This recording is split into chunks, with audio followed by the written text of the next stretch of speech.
Jim Comer here with you for the first time ever.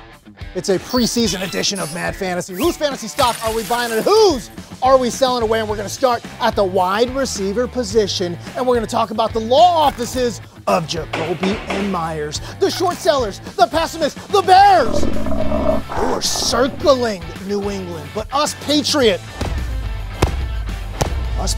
apes, we knew that this stock was overly shorted. And the earnings report, they just came back, and it's very, very promising. New leadership in Mac Jones. What does that mean? It means more passing attempts. It means more air yards as well. And you guys know I love me some air yards. But this is the thing about Jakobi Meyers. Think about last year when he was named the starter, the final 8 games of the season. What are we going to do? We're going to take a look at these numbers. 7.4 targets. We're talking about 5.4 receptions per game and 66.2 yards per game for young Jakobi Meyers. We're talking about double-digit PPR production for Jakobi Meyers the final 8 games of last season. I don't care about their new additions in New England. You know why? Because according to receptionperception.com, the finest wide receiver evaluation tool on the market, we take a look at some of these numbers in Jakobi Meyers. A 72.6% success rate versus man coverage. What does that mean? Well, I tell you what, very comparable to the great Adam Thielen there in Minnesota. So we're talking about a very good player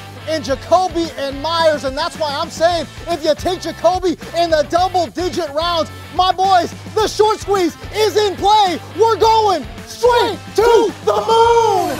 All right, we're going to stay at the wide receiver position and talk about CeeDee Lamb, currently going as a top 30 selection in fantasy football. What are we doing out here, guys? The price to earnings ratio, it's all out of whack. Hey, and listen, we used to all love those free AOL CDs that came in the mail. Oh, look at me, we're going to give you 500 free hours of free internet.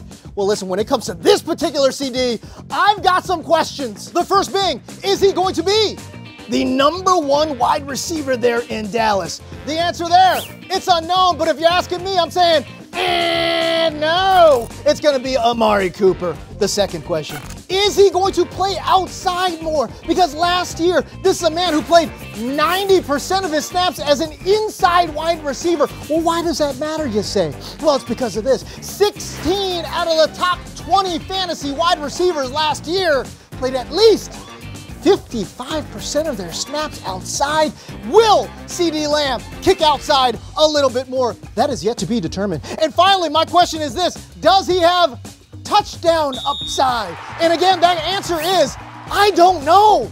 Because get this, Michael Gallup, Amari Cooper, CeeDee Lamb, they all had 5 receiving touchdowns last year. People are drafting him as a top 10 fantasy wide receiver, and let me tell you something, that's his absolute ceiling. There's absolutely no profit to be had in that price range. As a matter of fact, give me Terry McLaurin, give me Allen Robinson in that same round, give me Deontay Johnson, give me Tyler Lockett, who are going a round and a half later. And oh, by the way, Amari Cooper, maybe the #1 there in Dallas. He's going a full round after CeeDee Lamb, and that don't make no sense, guys. So let me tell you something, as a top 30 selection in fantasy football, Clarice, he's an absolute silence of the lambs from Jim Comer, and that's why I'm saying he's an absolute sell, sell, sell.